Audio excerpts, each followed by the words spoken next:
Os governantes ainda acham que a Bíblia é um livro subversivo e perigoso. E por que eles têm tanto medo da Bíblia? Uma pergunta importante realmente, cuja resposta pode explicar o porquê de tantas perseguições. Porque a Bíblia nos faz novas pessoas. E todo o sistema no poder, seja o capitalismo, ou o comunismo, ou o islamismo, ou qualquer outro sistema religioso ou político, teme a hora em que Deus entra na vida de alguém, porque agora ela serve a um novo rei. O apóstolo Pedro disse em Atos que devemos obedecer antes a Deus e depois aos homens.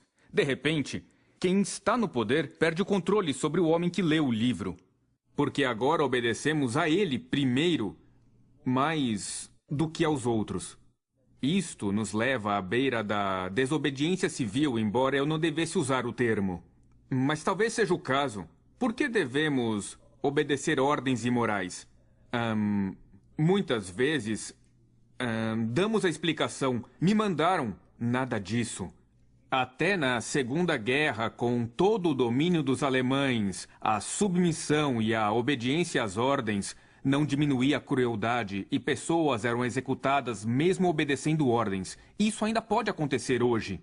Nós, por meio desse livro, nos tornamos um povo de opinião, povo de convicções tão fortes que nada as abala, mas sempre baseadas no amor, na compaixão e sempre sob o comando direto do Senhor. Por isso a Bíblia é perigosa, por isso os ditadores atuais temem e proíbem a leitura desse livro. E os cristãos que não vivem sob os regimes autoritários? Eu, certa vez, conheci um pastor na Tchecoslováquia que me disse: não importa onde você vive, se levar este livro a sério, estará em apuros. E acrescentou: então terá orgulho de fazer o que é certo. Há sentido em dizer que a Bíblia é um livro perigoso, mesmo vivendo numa sociedade livre? Sim, e essa é a razão dos ataques contra nós cristãos, porque lemos a Bíblia. O método é diferente, o efeito é o mesmo. Somos muito ocupados para ler toda a Bíblia. Nós seguimos alguns trechos, passagens selecionadas, versículos, ou ouvimos alguns trechos que foram gravados em CD, ou na minha época eram aquelas fitas cassete, e eu ouvia o Novo Testamento no meu carro ao viajar pelas estradas da Europa, e era maravilhoso ouvir aquilo. Você deve separar um tempo para aquietar-se. E é por isso que nessa sala quase não se ouve barulho vindo de fora. Eu não tenho televisão aqui.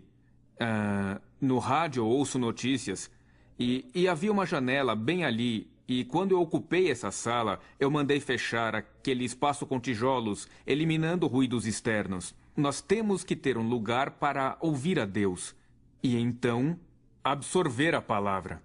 E talvez só assim ouviremos a voz de Deus. Ela não deve competir com toda a agitação à nossa volta.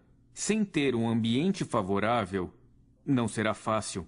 Devemos ter mais dedicação em nossos hábitos para ler a Bíblia, que é chamada a Carta de Amor de Deus para nós. Talvez você já tenha ouvido esse termo.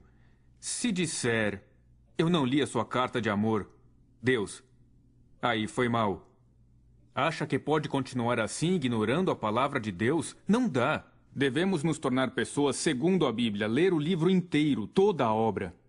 Uma vez por ano, pelo menos. Não é difícil. 3 capítulos por dia e 5 no domingo. Se for ler em voz alta, são 88 horas lendo em voz alta, e inclui o Antigo e o Novo Testamento. Se é demais, você é preguiçoso. Como esperar que o Senhor o abençoe, o use e o proteja se tem preguiça de ler sua palavra, pela qual milhares de pessoas foram mortas, profetas foram mortos por ela, os apóstolos foram mortos por ela, mártires da história da igreja morreram por ela, hoje pessoas morrem por ela, e deixamos a Bíblia na estante? Existe uma história de uma família na Holanda, onde eu morei. Um pequeno garoto encontrou a Bíblia da família coberta de pó. Levou-a para a mãe e perguntou: mãe, esse é o livro de Deus? A mãe olhou o livro e disse: claro que é o livro de Deus. E ele falou, por que não devolvemos, já que não usamos? E, veja bem, hoje, só em inglês, existem 440 diferentes traduções e versões da Bíblia. Estamos lendo? Ou deixamos que, ocasionalmente, a verdade salte das páginas, nos atinja no rosto e mais nada? Para que, então, temos o livro, se somos tão relapsos com algo que exigiu a vida de tantos mártires da igreja e até hoje é assim?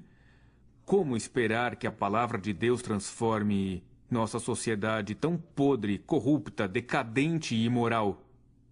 Se a igreja não mudar e, não ocasionalmente, mas fervorosamente buscar a Deus, não há esperança para a humanidade, pois isso realmente depende da atitude, fé e ação dos cristãos. Há pessoas que desejarão percorrer o caminho que você trilhou. Então, dê-lhes um ponto de partida pelo qual poderão começar a viver segundo a Bíblia. Qual seria este ponto? Uma das minhas orações ainda é: Deus, faz-me verdadeiro.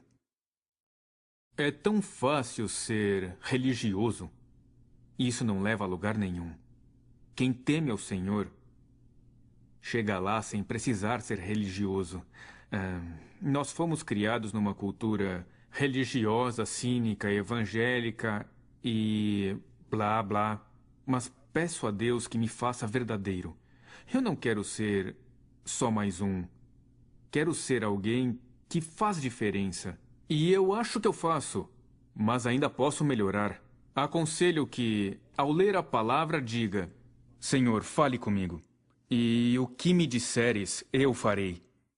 E surgirá uma nova vida de aventura que o espantará. Aconteceu comigo. Eu estava lendo Oswald Chambers. Eu sou um grande fã de Oswald Chambers. Tenho todos os seus livros. E o pessoal do seminário me chamava de fanático, e em qualquer situação eu sabia o que Chambers diria. Então, certo dia eu li em seu livro: Dá a quem pedir. Ele escreveu no comentário: você vê um bêbado vindo lhe pedir algum dinheiro e logo pensa, não, porque ele vai comprar bebida. Mas não é isso que Jesus falou. Ele disse: dá a quem te pedir. Meu Deus, se tem que ser assim, eu o farei. Um dia depois veio um bêbado. Pediu dinheiro e eu entreguei.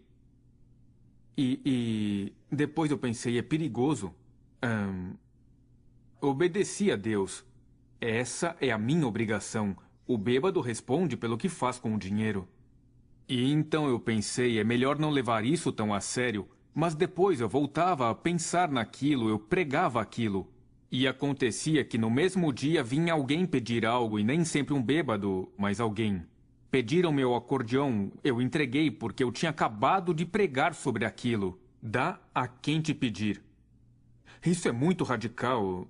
Nas minhas viagens eu entrava em hotéis de luxo sem meus sapatos, porque eu vi um mendigo sem sapatos, lhe dei os sapatos, dei o casaco, e era até embaraçoso depois me hospedar num hotel de luxo, sem sapatos, e eles estranhavam muito aquilo. Mas tudo bem, porque em casa eu tenho mais sapatos, isso é passageiro. Mas se eu decidir obedecer a Deus,